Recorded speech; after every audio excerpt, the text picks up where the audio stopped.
বলতেছে আপনি আমিন আমিন বলেছেন, ওগো দয়াল নবী আপনি আমাদেরকে বলে দেন উট আপনাকে কি বললো আর কিসের কারণে আপনি আমিন বললেন। আল্লাহর নবী উটের তিনটা দোয়ার কথা বললেন, যেভাবে আমি আপনাদের শোনালাম এই কথাগুলি নবীজি সাহাবীদের কাছে বর্ণন করলেন। 4 নম্বরে নবীজি বললেন উট দোয়া করেছিল আমার উম্মতের মাঝে যেন মতানৈক্য ইখতিলাফ না হয়।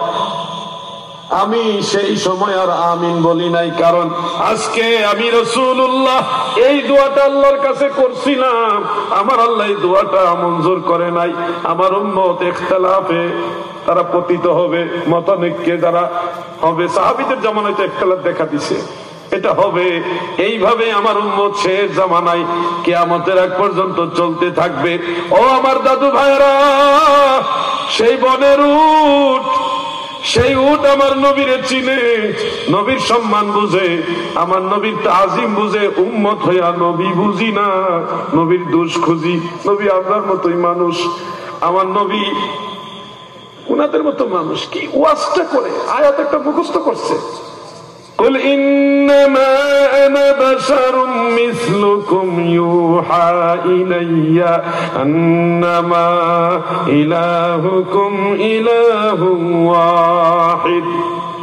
এক আয়াত মুখস্থ শোনো। আয়াতে কারিমা যে নবীর উপরে নাজিল হয়েছে সেই নবীজি স্পষ্ট করেছে আইয়ুকুম মিসলি লাস্তু কাহাদিকুম লাস্তু কাহাদি মিনকুম। তোমরা কে আছো আমার মতো? আমি রাসূলুল্লাহ তোমাদের কারো মতো না। সুবহানাল্লাহ বলে। সুবহানাল্লাহ। তাহলে বলবে নবীজি মনে হয় কোরআন বুঝে নাই। নাউযুবিল্লাহ। খবরদার, আয়াতে কারিমার সঠিক মর্মার্থ আপনাকে বুঝতে হবে। আপনি শুধু এটুকু খেয়াল করেন, আল্লাহর রাসূল সাল্লাল্লাহু আলাইহি ওয়াসাল্লাম আঙ্গুল মুবারক দ্বারা ইশারা করার পরে ডুবন্ত সূর্য উঠে যায়।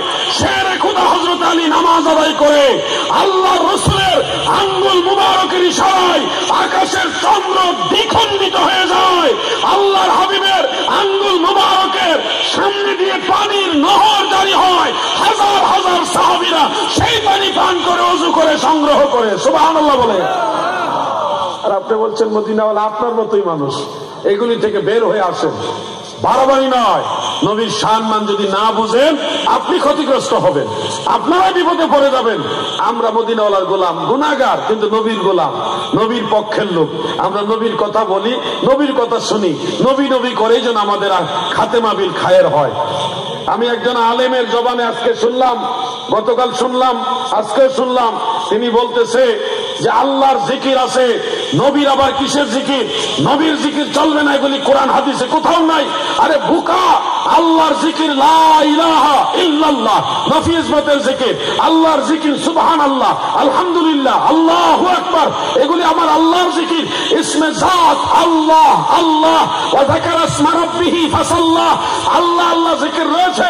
আমার নবীর জিকির হলো নবীর স্মরণ করা, নবীর দরুদ পড়া, নবীর সালাম দেওয়া, নবীর জিকির করা, তাজকিরা করা, এটা হলো নবীর জিকির। আল্লাহ নিজে বলেছে ইযা যুকিরতু যুকিরতা মাই, যেখানে আমি আল্লাহর জিকির হবে সেখানে আমার রাসূলের জিকির হবে। সুবহানাল্লাহ বলেন। আর উনি বলতেছে নবীর আবার কিসের জিকির? কিছুটা লেখাপড়া করো। নবীজির কথা শুনলে তাদের কেমন যেন একটু জ্বলে পড়ে ওঠে। নবীর জিকির মানে বসে বসে আমরা নবী নবী নবী এরকম বলি নাকি? নবীর জিকির মানে হলো নবীর দরুদ, নবীর সালাতু সালাম, নবীজির সানা সিফাত এগুলি বলা, নবীজির গুণগান করা, এটাই তো নবীর জিকির। আরেকটা হাদিস রয়েছে যিকরুল আম্বিয়া মিনাল ইবাদা, সমস্ত নবীদের জিকির করা ইবাদত। অন্য সব নবীদের জিকির যদি ইবাদত হয়, আমাদের নবী সাইয়্যিদুল মুরসালিন নবিয়ুল আম্বিয়া বলেন রাহমাতুল লিল আলামিন নবীর জিকির ইবাদত কিনা? নিঃসন্দেহে ইবাদত। কারণ আমার নবী শুধু নবী না, সব নবীদেরও নবী। নবী তুমি ইমামুল আম্বিয়া, আমার নবী সব নবীদেরও নবী। এই জন্যে সর্বক্ষেত্রে যে সকল ভাইয়েরা অজ্ঞতার কারণে নবীজির শান ও আজমতের উপর আঘাত করে কথা বলেন, আপনারা আর একটু ভালোভাবে চিন্তা করে কথা বলবেন। আপনারা হয়তো অন্য ঘরানার লোক, কিন্তু আপনারা তো কিছু হইলে লেখাপড়া করছেন, একেবারে যে লেখাপড়া করেন নাই তা তো না। আমাদের আহ্বান থাকবে, নবীর জিকির মানে নবীর দুরুদ সালাম, নবীজির তাজকিরা, নবীজির মুজিজা, নবীজির শান ও আজমত এগুলি বর্ণন করা, এগুলি নবীজির জিকির। জিকরুল রাসূল নামে অনেক কিতাবও আছে। জিকরুল আম্বিয়া যেখানে ইবাদত, সেখানে নবীজির জিকির কোনো ইবাদত না, সেটাকে বিদআত বলছেন, ভণ্ডামি বলে দিচ্ছেন, উড়াই দিচ্ছেন। কোশ্চিন গেল, এটা কোন মুমিন মুহাক্কিক মুত্তাকি আলেমের কাজ হতে পারে না। আমরা তো বলি নবীর দরুদ পড় দিলে দিলে, তোমরা নবীর দরুদ পড় দিলে দিলে, হৃদয় খোলে। নবীর দরুদ পড় দিলে দিলে, 6 মাসের গর্ভ যখন মায়া মেনা দেখের সপন, 6 মাসের গর্ভ যখন মায়া মেনা দেখের সপন, আকাশের চাঁদ উঠে কপালে, হৃদয় খোলে।